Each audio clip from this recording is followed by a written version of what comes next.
All right. So now we're We're live. we're live, or people can join in, and then I'll start the multicast in just a moment. So, but anyway, so I was talking to Charles about his beautiful background there. It was. So nice. Every time I have a woodland creature, I take a picture and I send it out on social media, and I'm like, look at what I have today, and people are like, where are you, in the woods? Yeah. I remember seeing deer. I remember seeing deer. What other animals? Deers. I've had a woodchuck. I think maybe not a groundhog. I don't know. I'm not a woodland creature specialist, so I'm probably just naming off. I mean, I've almost hit a couple deer coming out of here. I definitely know they're here. No bears. No bears. No oh my's. I'm all good. I'm safe. Oh, good. Great. Yeah. Well, it's good to work in a nice place. It's comforting. With have those things come with out. fun, amazing people like Rebecca.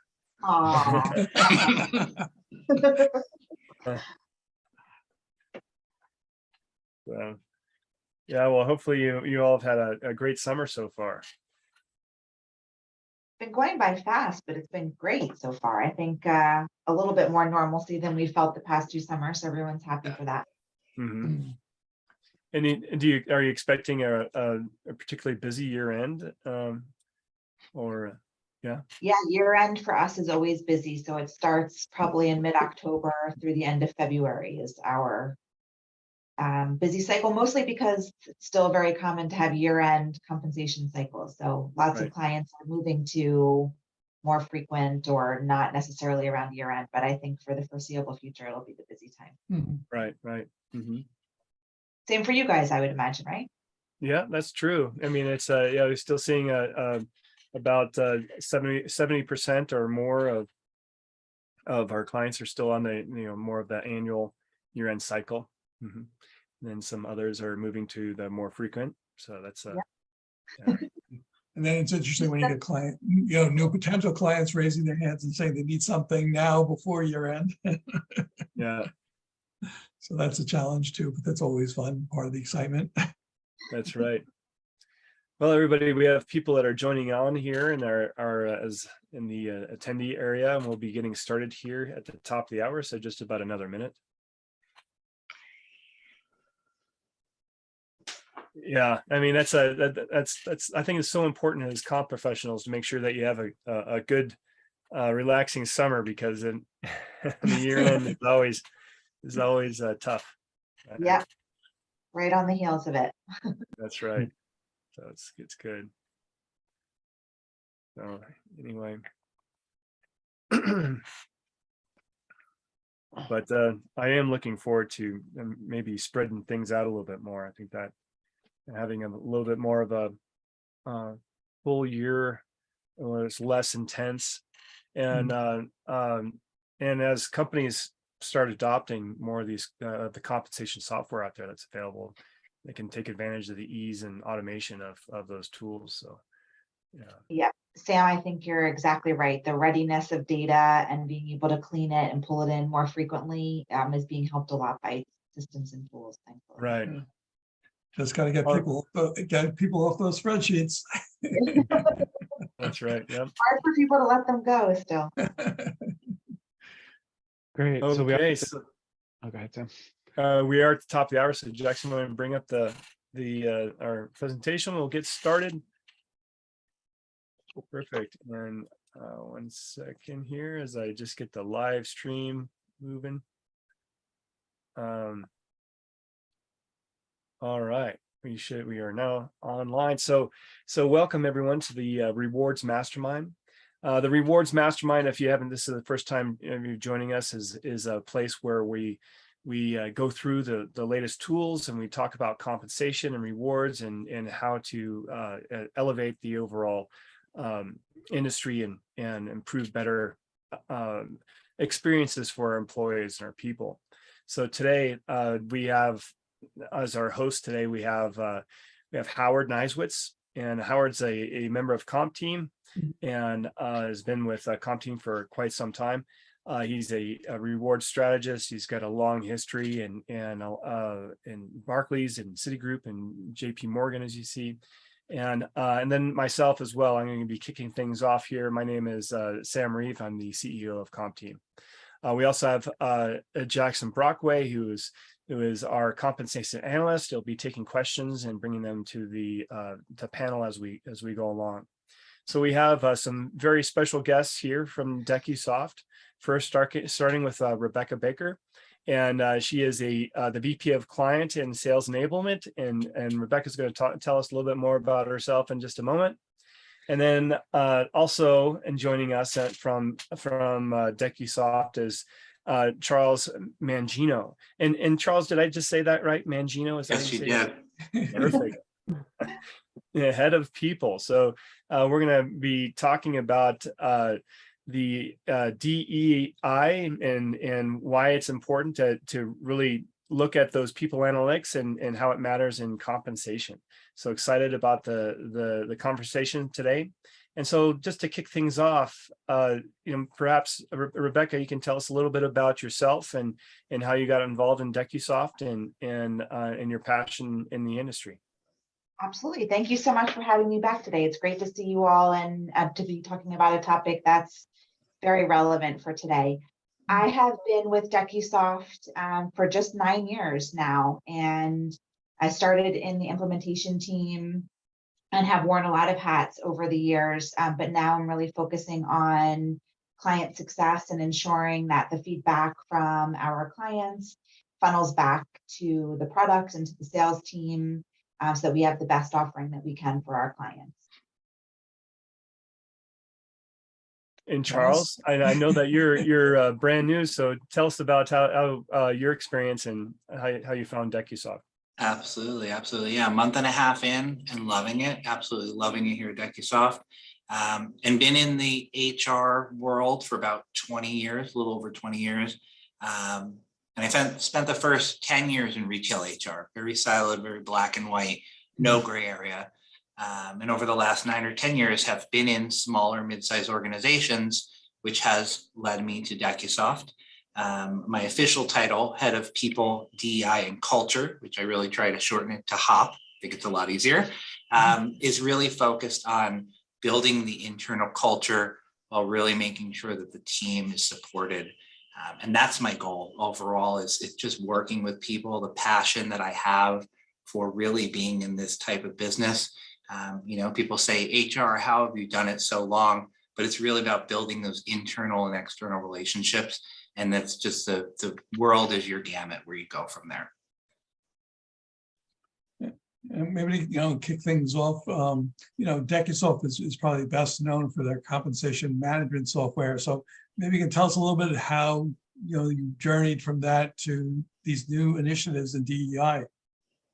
Absolutely. Yes, we've been very focused on compensation planning for a very long time and have had users very actively involved with analytics during the time of planning. Since you have a single source of data when you've implemented a tool, you don't have to wait for breaking out sections of a master Excel spreadsheet, hoping that people are sort of doing the pieces that they need to be doing and waiting to reconcile it back in to do your analysis. When you're planning within a system, you can plan in real time. And when some of that administrative burden of the process is alleviated, you start to think of better uses of the comp team's time, and analytics really is sort of a place where that free time can be very well utilized, both ensuring that compensation planners are thinking of how their employees will feel from the message of their compensation, looking at trends of their comp over time, but also the distribution of spend, especially if you're managing to a budget, and ensuring that that distribution is fair and equitable. All of those have been very, very important to planning managers and comp teams. And then layer in the recent years and all of, I think, the light that's now been shining on pay transparency has really brought to our clients' minds and sort of coming back to the product on how we can offer a step further and really ensuring that they're looking at the mix of their employees, even starting back from the world of recruiting, that they're looking at talent in a fair and equitable way, and ensuring that that lens is layered on top of the world of compensation. So we have an analytics module that lends itself very well to expanding that way of thinking and supporting it in a much easier way that doesn't have quite as heavy of a lift as the world of Excel typically does. And why, what's the importance of DEI to companies? Why should they be focused on it? I definitely think in that, kind of that fashion of just thinking D&I is just a box you check. The world has evolved, organizations have evolved, what individuals are looking for in companies have evolved. So when you look at linking and closing that pay equity gap, linking that compensation piece and just the numbers, it's more than just numbers. You're looking at the individuals, you're looking at nationalities, ethnicities, different backgrounds and collections of information that you really want to make sure that you're closing and helping to close that gap is collecting a lot of that D&I information that we generally think, we get to an EEO survey or we have individuals maybe fill out the fields in an HRIS platform. It's more than that. It goes again all the way back to recruitment and that you're actively recruiting from a wide variety of sources. You're eliminating any type of bias. And as you're starting that from the recruitment, part of what you're trying to do, as you assimilate a lot of those changes into your organization, they're going to be more organic. And again, close that gap, really help envelop more of the DEI in the organization. And what are the benefits to the company? A lot of companies will say, "Oh, what do we get out of this? Why should we be, spending a lot of time and resources on this?" From the people side, it really shows not just internally. It doesn't, it reduces your turnover. It creates a larger tenure group. But on the external side, again, whether you have something like an employee referral program where individuals are your recruiters, I think, 20 to 30% of recruitment can happen internally and you use your individuals as recruiters. And if you are actively really closing the gap, you're actively really being an inclusive organization, again, it's not just a box that you tick, it will actually make it to the external world. Not just that about us piece we create as an organization, but who we are. I think that's the biggest piece is you really want to make sure that you're living that culture, you're living your values, whatever they may be. And that's the key. And when you do that, it organically will resonate externally to everybody that looks at your organization, whether or not they're looking for a new opportunity. They know you as an organization that is inclusive, that really fosters that belief of eliminating bias and really being a key player in the world. I think quality to the delivered product will improve as well, for sure. When you have diverse people contributing to teams and having their voices and their experiences heard, the output of what the team generates is going to be better for it. Absolutely. Now, companies have been talking about this for years, and we seem to be making little headway. What do you think has been some of the obstacles that corporations have faced in terms of trying to address the situation? I think transparency and really looking at what the information is telling you. I know from experience in larger organizations I've been a part of, that's a piece that strongholds individuals from wanting to just look at what is happening. Looking at the numbers is one thing, but looking on them and actually creating an action plan or saying, okay, this is where we are in the environment. This is where we are as an organization. This is what we're selling, whether it's a product, service, or a culture. And a lot of organizations don't want to pull back the curtain per se. They sometimes will go in with the blinders as the best solution, and we will deal with and be more reactive than proactive. So I think that's definitely a big piece is, they want to just in the moment deal with what's going to give them that instantaneous result rather than thinking now, as I kind of say, take the blinders off. I also think people don't know where to start or what even to look at. And once they look at it and they know that they find that there are issues, how to remediate them or even come up with a plan to sort of move the needle forward. I think there's a lot of uncertainty in that area in general, and it can be overwhelming. So it's a perfect segue, Rebecca, to, okay, a company wants to start looking at it. Where do they start?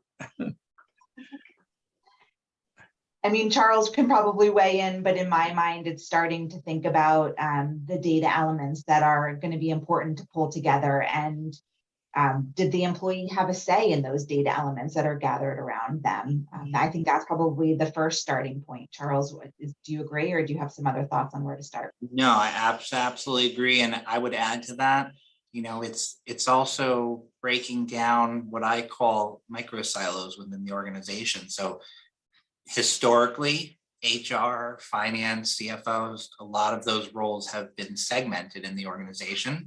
And if you're dropping those barriers and those silos, to Rebecca's point, you can see the information as an HR professional. I want to know what's happening all the way around, not just what the numbers are, but what is that doing to the organization? And then being able to have that communication with your entire team, your leadership team, your partners that you create, whether that's, platform services that you use, but it all works very seamlessly at that point. Charles, from your experience, because you came from, outside corporations, is it difficult to get the management team on board? Or, how do you best present to them, the inspiration to go forward? It's, sometimes the writing's on the wall. Sometimes you have to be a bit more persistent. I think it's definitely a company culture and something that I have always used as a tool, kind of that quote unquote best practice is sometimes you have to show individuals the results. You have to show them the answers and then back up and give them the path. Okay, this is X, Y, and Z. Let me show you how we can get to ABC. And you give those options and you create it more of a collaborative effort. From the larger organizations I've been in, again, it's, everything from policy implementation to pay equity to salary band creation. A lot of that, you don't always have the transparency or know what the result is after the fact. So I think, again, it's flipping the table and saying, okay, let's look at the results. Let's look at what's happening. Let's look at, our turnover rates.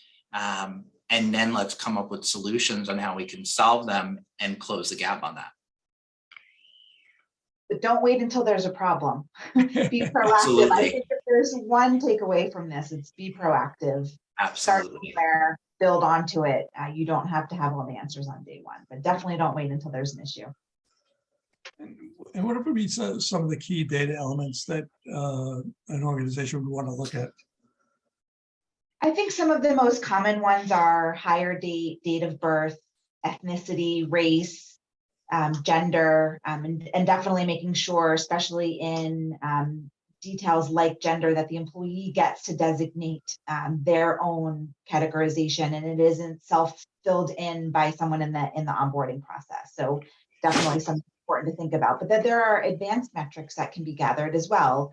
Veteran and disability status, definitely important to include. Tenure and position. I think especially when you start to look at distributions, and I'm going to show some examples in a bit, but you want to remove any anomalies, and looking at the time someone has spent in their position is a key one to capture that I think we don't see people thinking of right off the bat, but is pretty much always needed.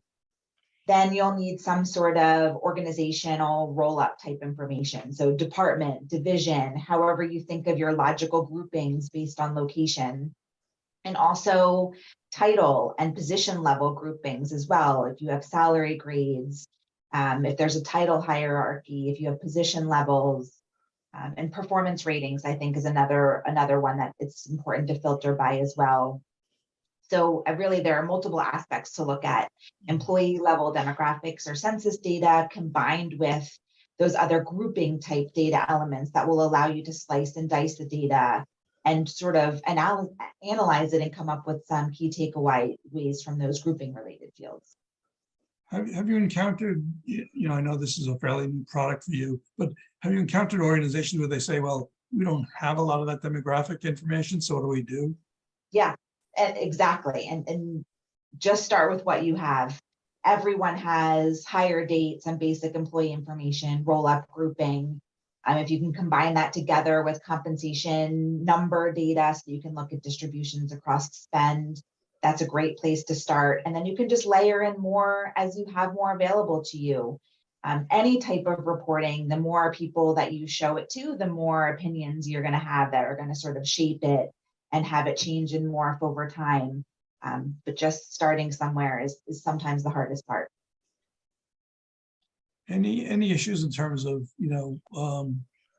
applying it overseas and international locations?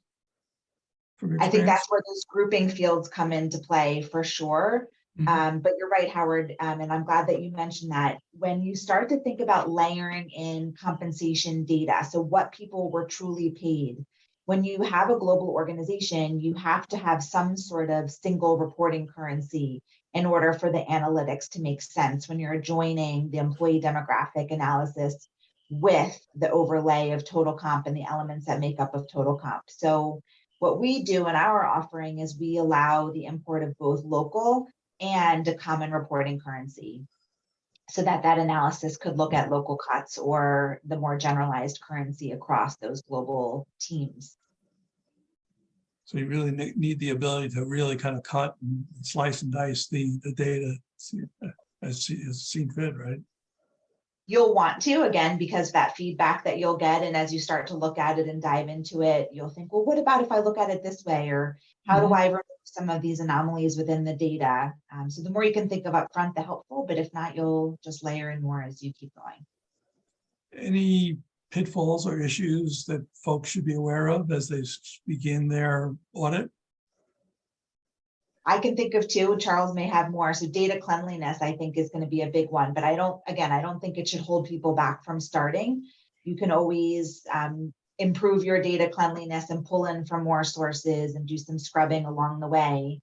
The other is making sure that the employees had a say in the data that you're capturing. I can't really highlight that one enough. You may be making some conclusions that are incorrect because of the source of the data. Right. And I think, to your point, Rebecca, the starting point is somewhere. I know in the HR world, it's collect everything that you can, but there's also a level of anonymity some people want to keep. But just, you have 5 sets of numbers, that's better than one. You have 1 set of numbers, that's better than 0. So it's definitely somewhere, and don't get overwhelmed with it. As you communicate and you analyze and you look at some of those results and you think of other pieces you want to measure, you can integrate those in later on. It's not something that, it's a one and done process. You may be collecting certain sets of information this year that, next year you get into different pay scales, you launch into different states, you have a different set of circumstances you're working with, and you can evolve the process in what you're collecting.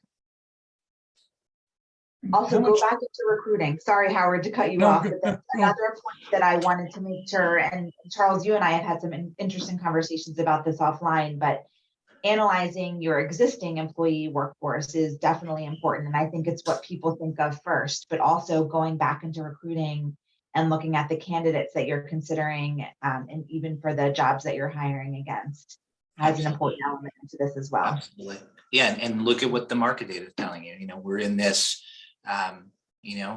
candidates market, as they say in the recruiting world. And that has an effect on other parts of the business, that has an effect on who you're getting in, the talent levels. So use that data as well. Listen to the story that it's telling you. That's definitely a good point. As companies begin this journey, should they be communicating to their employees what they're doing?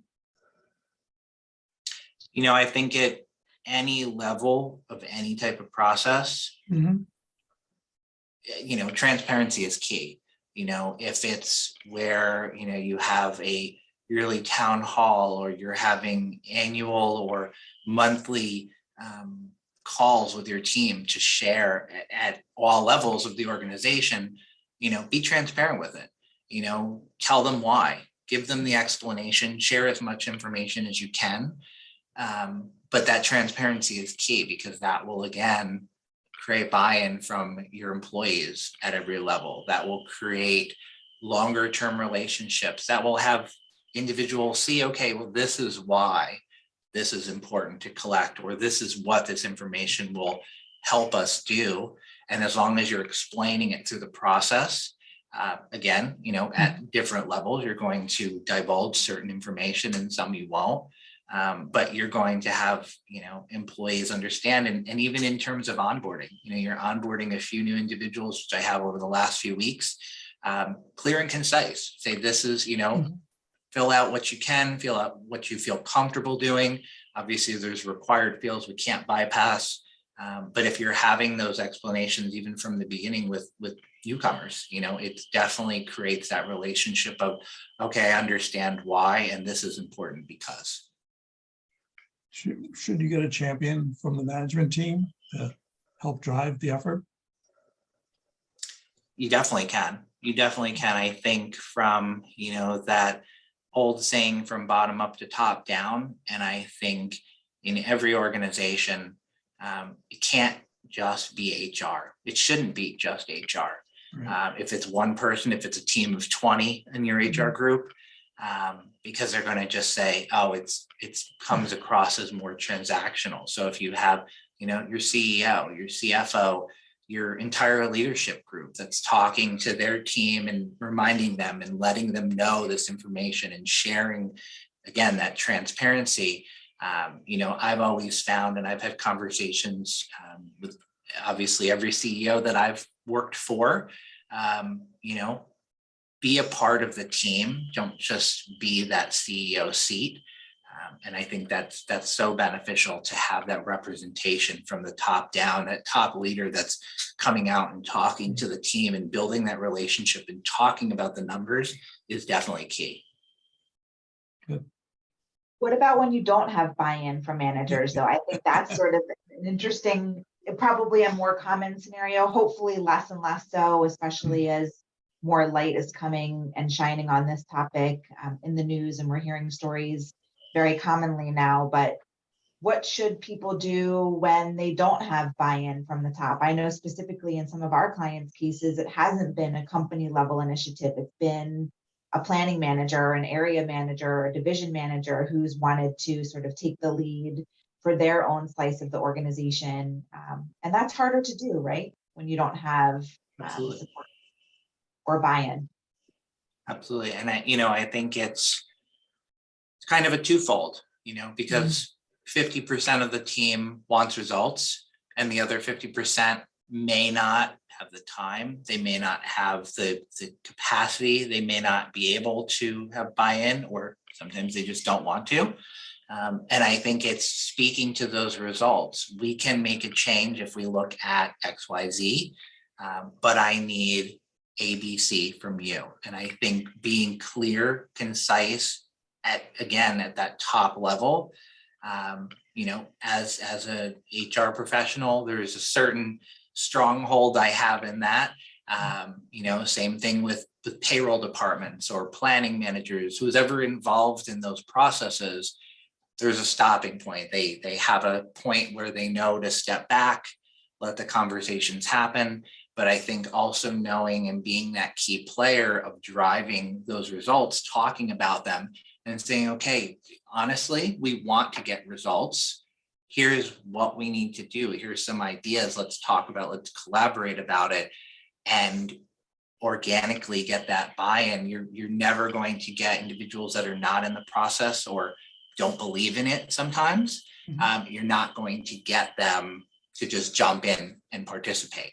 So you're going to be able to share those results with a platform. You'd be able to show them, it's kind of that old saying, some individuals learn visually, some learn by reading, some learn by watching. So you can show them those different ways of what the numbers are actually telling you, those true numbers. They are what they are. You can't change the data. And if you're showing them, that's we can make a change if I get the buy-in. It goes back to, also, the education process, and making the business case for why this, besides being the right thing to do, there are some real benefits to companies that have, this focus on DEI in terms of, becoming an employer of choice. And I've read studies where they say productivity and performance have improved. So I don't know if that's been your experiences as well. Yes, and someone just brought up in the chat that larger organizations have dedicated DE&I leaders, and that's absolutely right. So I think we're seeing companies that are falling everywhere in the gamut, from not knowing where to start, and then others that have people who are dedicated to this. And tying back into the world of comp, we're really seeing metric-driven bonuses that are coming out of the results of the metrics that are being looked at. So there are definitely some that are ahead of the game and are thankfully telling the story so that others can sort of learn and follow suit and apply those practices at their organizations as well. Well, we talked about the tons of data that firms have to kind of sift through. So maybe now you could talk a little bit about kind of a solution that you folks have that help them, go through that data and analyze and interpret what it all means. Absolutely. So I think from a starting place, people are coming to us, and our product offering is called Compose, really from one of two places, either not even knowing where to start and looking for us to sort of give them a template that they can fill in and populate. And then the other extreme is they have something in Excel that they're looking to replicate and sort of manage to more easily going forward, and have some security applied to it. So with both of those in mind, we have built out an analytics module within our Compose suite. It can be used together with the compensation planning portion of Compose, our comp grid, or it can be used completely on its own. So if you're using it together with Compose, all of the employee level data and employee demographics will merge with the planning that's happening within the system on its own. Whereas if you're an analytics only user, you would load the data into the system. As far as sources are concerned, as I start to share my screen here, employee level data really is the first thing to think about. So if you have an HCM or a PEO, or even if you're managing your employee level roster information in Excel, I think that's sort of the first piece of data or pieces of data to get your arms around. And then wherever you happen to be managing your compensation related data from, again, you could get it from payroll if you need to at the end of the process, but you may have that within a source as well. But those are really the two biggest areas to look in terms of where to even start to capture this data. The examples that I will share within the screen will lend itself to Excel as well. I think the pro of having it in a system is you can have that regularity of refresh of data and the ease of administering it because the tool will be that central repository for you. You also have the ability to plug right into your company's single sign-on, so people don't have to worry about separate usernames and passwords. But in my demo environment today, I will be logging in with a direct user. So since it's a separate module in our world within Compose, analytics is living on this analysis page. And there are a couple toggles here to orient you to first. The individual charts in our world are called visuals. The collection of the visuals is called a dashboard. We don't restrict the number of dashboards that our clients can have. We offer a really robust suite right out of the gate. And then we allow our clients to have the ability to create their own dashboards as well. So we're getting you started here and sort of inspiring you to get going. But of course, you're going to have your own ideas, especially as I mentioned, as you start to broaden the base of people that are looking at this data. They're going to want different cuts in different ways. So after you've thought of your initial data and you've brought it into the system, depending on how much data you pulled into the data template, these dashboards and visuals will populate right out of the box against the data that you've loaded in. So this toggle for dashboard selection is sort of the first key here. And as you change your selection in the dashboard, all of the individual visuals in the dashboards will update themselves.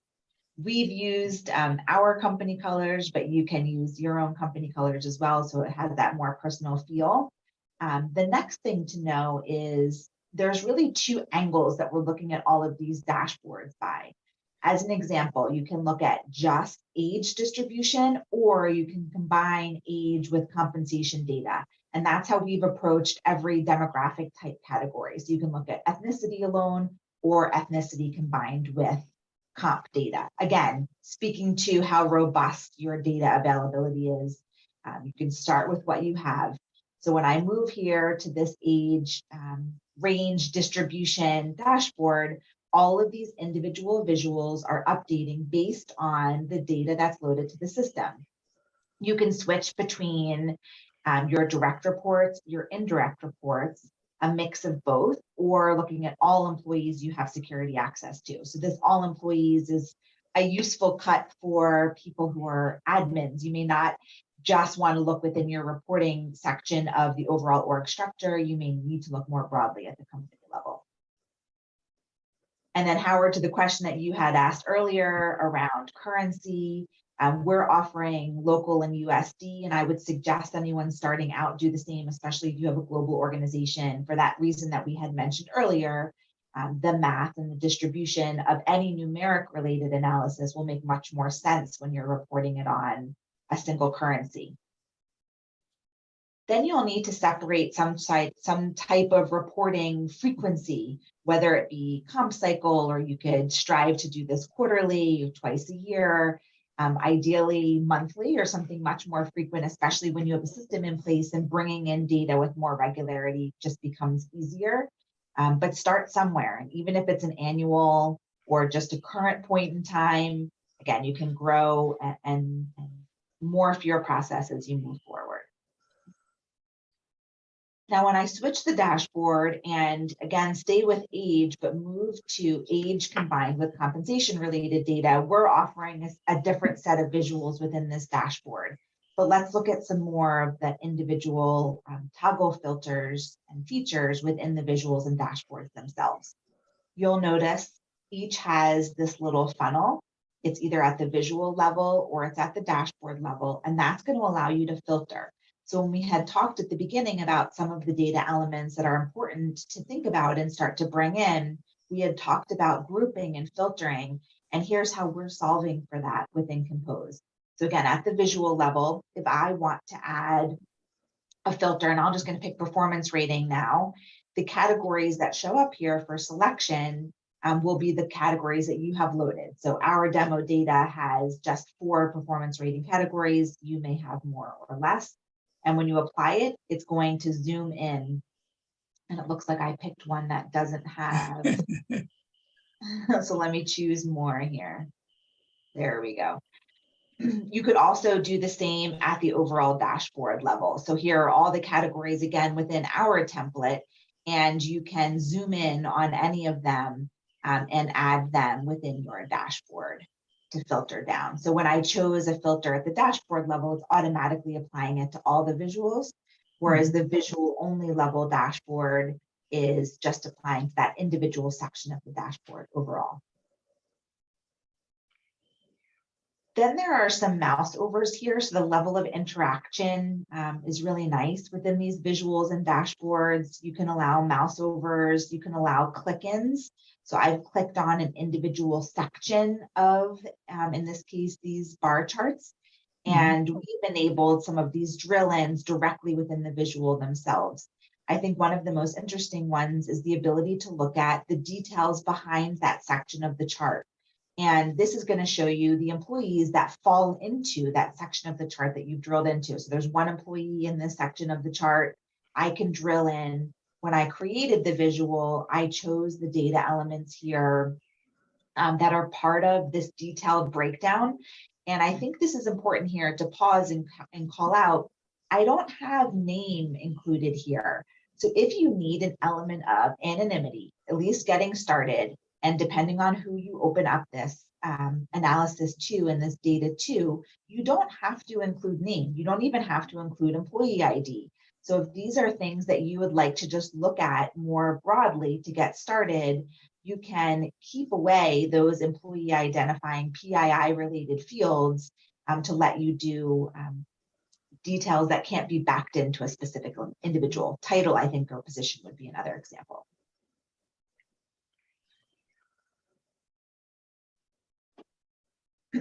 Then what Compose does after that is looks to take this a bit further, and it introduces the concept of applying company level targets and weights. And the way we're doing that is we have this DE&I target button here directly on the dashboard screen.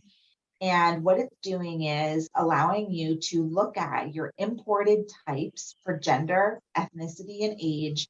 Again, this is the client's own imported data. So this is just a sampling for this demo environment. All of the gender categorizations and ethnicity and age categories that you have within your own data will be displayed to you here. And it allows you to set company level targets for the distribution across those data categories. To the right, the concept of weight will allow you as a company to decide where you're going to focus your energy first in trying to meet these targets across your distribution data categories. These will vary for everyone. And again, this doesn't need to be a day one item, but once you have a cut of this worked out, what Compose can do is assign a score. Okay, so you have a separate score dashboard. And then we have scores also integrated in some of the base dashboards themselves. And this is Compose taking the targets and weights that you have set and applying them through math to your imported data to presenting you back a score. So here, our overall diversity score in this demo environment is a B. Gender diversity is on a B, but it's trailing towards a C, where our age diversity score is an A as an example, and ethnicity is a C. So this is grading you against your actual loaded data and the targets and weights that you've set. This is sort of a step 2. Now, this isn't going to a step 3 yet in terms of regression analysis and sort of giving you some action items from these plans, but this is taking it beyond the breakdown and spread and distribution of looking at your own data and applying some scoring to it as a next step. So it's an easy way of highlighting where you may be falling behind some of the targets that you have set. That's exactly right. And again, it's your own company's targets or your own group's targets. So it's a very personalized approach to it still at this point. We're not giving you targets that are preset there or anything that you should be striving for. At this point, we're letting the company or the admin themselves set that. Okay. Let's take a look at some other options here. So I'll switch to a gender dashboard. Again, the score here is integrated. You can see along with other visuals that we have, but we're really diving in here. We're looking at the distribution of gender across the loaded employees within this compensation cycle or this period, this reporting period of time. We're breaking it down by office. We're looking at turnover, which is something that we haven't talked about yet. So turnover, you can bring in people's termination date or end date within their role and really look at if there's any useful takeaways from who is turning over and if it's heavily weighted towards one gender or one type of location or performance rating, etc. Again, to try to get ahead of some of it. Then we're doing the breakdown here by year, which is a really useful and interesting way to look at the data, right? To show you trends in your workforce over time. And you'll have this based on more regularly loading data to the system. This is something that you can grow into over time. And then here and down in the bottom right, we're layering in salary grade. And again, any of these can be filtered within the visual themselves or within the dashboard to help people zoom in more and take note of any of the outliers.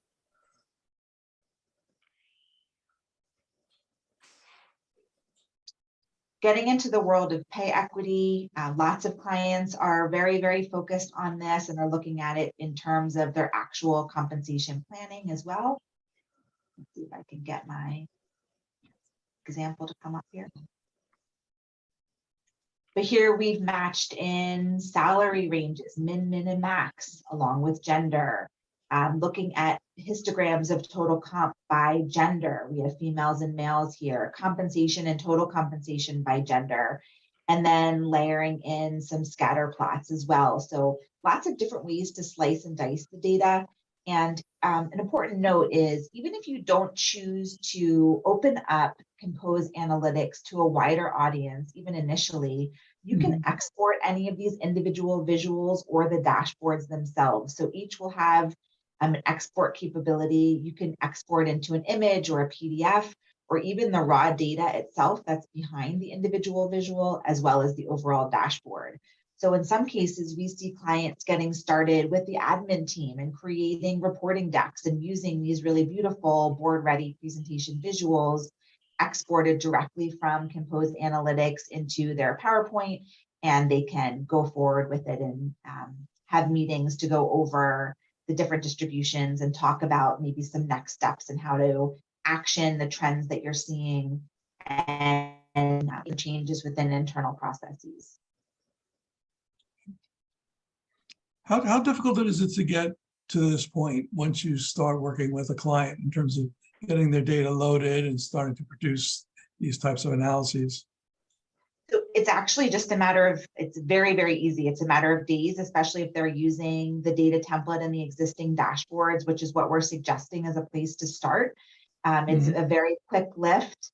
If you want to morph and create your own visuals or dashboards yourself, you can layer those in over time, but this will give you some really useful analysis pretty quickly.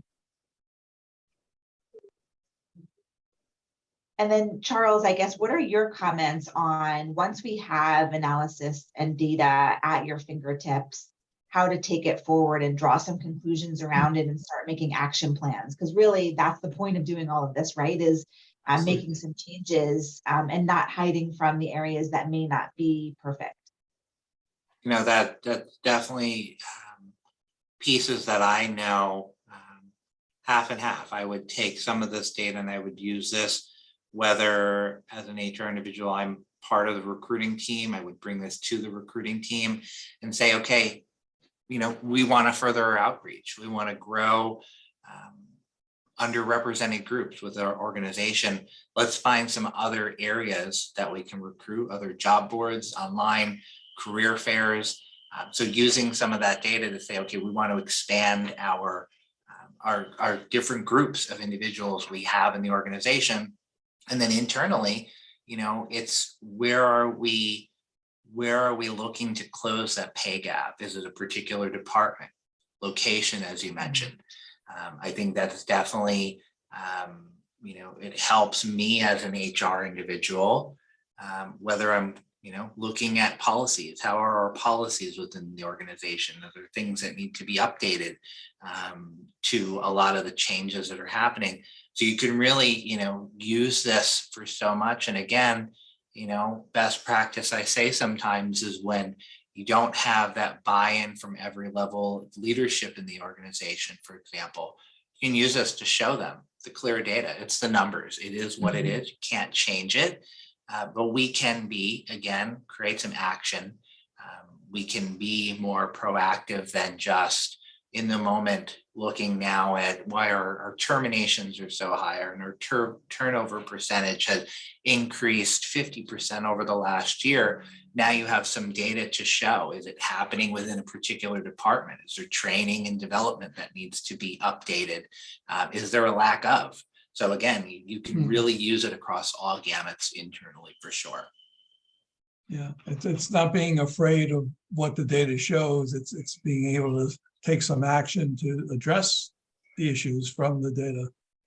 And I think that's what holds back a lot of firms. Like, you know, like you said earlier, it's like, you know, it's like we don't want to know what the issues are. Right. Yeah, I think there's a lot of fear around it, what the responsibility will be once you have analysis around this type of data. But if you're transparent with yourself and Mhm. your workforce, and showing that it is important and that let's get our arms around where we are now and take some steps to move the needle forward. Progress has to start somewhere. Collecting the data and looking at it shouldn't be something that you're afraid of. Now, this, of course, looks as your other products are very sophisticated. Is it is it something that you have as an add-on or can be purchased separately from your other software? Yes, either or. So existing Compose users can add it on as an additional module, or you can come and be an analytics only module user and not get into the world of compensation. So again, depending on people's desire, internal skill set, maturity of process, these will sort of push them one way or another. But you can certainly use analytics on its own and be up and running relatively quickly without a big expense at all, and then grow into more expanded usage over time, or vice versa. Maybe you already have compensation planning within the system, you already have your roles and user security set up, and this is an additional value add that can be layered in to a source that people are used to coming to already for metrics and analytics. And the analytics can be looked at real time during compensation planning or as a separate cycle and entity and process in and of itself. The size of organization matter? This is targeted for a certain organizational size, population? No, not at all. So I think our smallest customer is around 120 employees, and our largest is over 60,000 employees with thousands of planning managers. So it really doesn't matter to us or to the tool, the size of the organization at all, thankfully. And what was the timing in terms of, let's say, once you once you get the data loaded, how fast is it in terms of being able to start running? I think the hardest part is getting the data together in the template, but we have a template to provide people if they have the data ready. As soon as it's loaded, the dashboards and the individual visuals themselves will populate with the data that you have loaded. So obviously there's documentation around. If you don't have salary ranges loaded, then the salary ranges visuals aren't going to populate for you. But get going with what you have, layer in more, get more frequent and ease of data availability, work on your cleanliness. All of these things can be worked on as you have something to look at, but you can get ready in a matter of days with the out of the box option. It's amazing. Trying to make it as easy as possible for people and repeatable and secure. And not afraid to start somewhere. Definitely. Yeah. Right. Right. It's always that first. It's always that first step. It's the hardest. Yes. Just looking at, I don't see any questions from the folks attending. But, just want to open it up to anyone out there. If you have any questions, feel free to either submit a question or raise your hand and let us know. Sam, is there anything we missed that you would like to address? No, I thought it was very informative. I'm so glad that these tools are out there. And so thank you so much, Rebecca and Charles. Absolutely. Thank you for having us. It's a conversation topic that's near and dear to us. So we're happy to be here today talking about it. Oh, there's a question. Is there automated data feed possible from existing HRIS like Workday? There is, yes. You can have APIs to common HRIS like Workday, ADP as an example. But don't let that stop you either. You can have just manual uploads. I will share my screen quickly again. I should have told you that this import button here will allow you to just do a file selection directly from your computer. So if you're not using APIs, you can save your data file locally or to a SharePoint, do your file selection here. If you're loading to an existing reporting period, you'll see the option here within the dropdown, or you have the ability to name your own with start date and end date with a selected file down below. Great. And for folks that are interested in reaching out and learning more about this product as well as other products from Techasoft, how can they best reach you? Absolutely. If you're watching this today, you can certainly reach out to either Charles or I directly on LinkedIn. You can email us directly. Our emails are firstname.lastname@decusoft.com. And we would be happy to show you a deeper dive of the tool and talk to you more, definitely. Great. Well, thank you so much. It's been a pleasure having you on again. I know that I'm always excited to see the releases that DecuSoft has. So it's wonderful to see this piece of your tool. So thank you for sharing. Yes, great. Thanks for having us. All Thank right. you. Cheers. Appreciate Okay. it. Bye. Take Bye. care, everyone. And we'll be announcing the next rewards mastermind in the upcoming weeks, right, Sam? That's right. And So be on the lookout. stay tuned, and we'll see you next month on the Okay. Rewards Mastermind. Have a great rest of the summer. Take care, everyone. Bye-bye. Okay. Bye. Take care. Bye.